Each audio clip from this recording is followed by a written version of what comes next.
July 10th, 2016. A quiet summer evening in Taipei. Two men enter the lobby of a bank. They wear medical masks and fisher hats, blending into the ordinary bustle of the city. But what happens next will defy belief and set the stage for one of the most audacious cyber heists in history.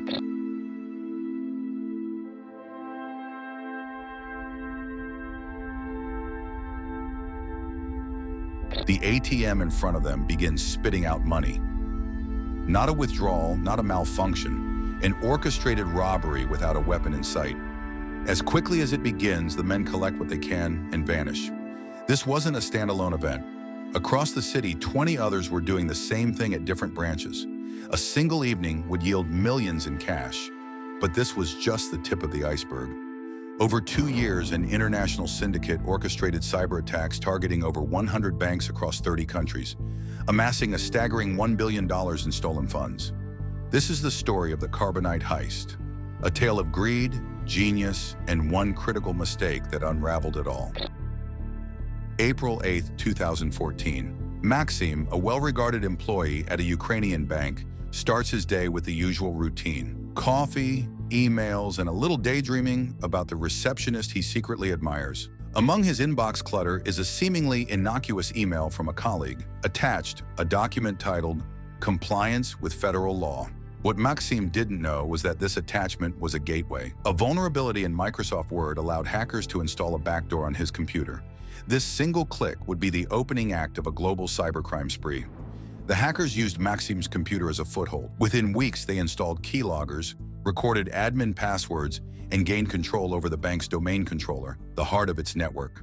And then they waited. They employed 3 methods to siphon money from their victims. First, they initiated fraudulent transfers. By subtly raising account balances before transferring funds, they kept total balances unchanged, avoiding detection for hours. Second, they manipulated ATMs to dispense cash directly to money mules, operatives hired to collect the stolen money. And finally, the most ingenious, manipulating bank databases. They turned small balances like $3.33 into millions. Then with debit cards tied to these accounts, they withdrew vast sums in cash. Across the world, banking institutions were left scrambling.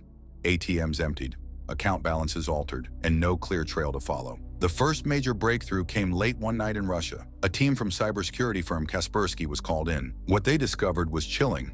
Testing a hunch, an investigator typed "hello" into a Word document. Moments later, the cursor moved on its own. The hacker responded, "You will not catch us." This cat-and-mouse exchange confirmed the hackers were watching in real time. But it also gave Kaspersky a vital clue: the malware, now dubbed Carbonite. July 2016. The Carbonite Group's boldest move yet, a coordinated ATM heist in Taipei. But this time, law enforcement acted swiftly. Within days, authorities identified 22 money mules, most of whom fled the country.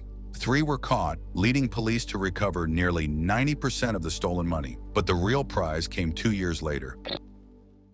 March 6, 2018. Spanish police, following a digital paper trail, raided the home of a Ukrainian man named Dennis K. His laptops, unlocked and brimming with evidence, revealed him as the mastermind behind the operation. Though Dennis was arrested, the vast majority of the stolen $1 billion remains missing. And the Carbonite malware? It's still out there, used by other hacker groups under new names. This story is a reminder of the vulnerabilities in our interconnected world. For every Maxim who skips a system update, for every unpatched server, there's a Dennis waiting to exploit it. The Carbonite heist wasn't just a theft, it was a wake-up call. Because in the digital age, even the smallest crack can bring down an empire. Thank you for watching. If you found this story as fascinating as we did, don't forget to hit the like button and subscribe to our channel for more intriguing documentaries.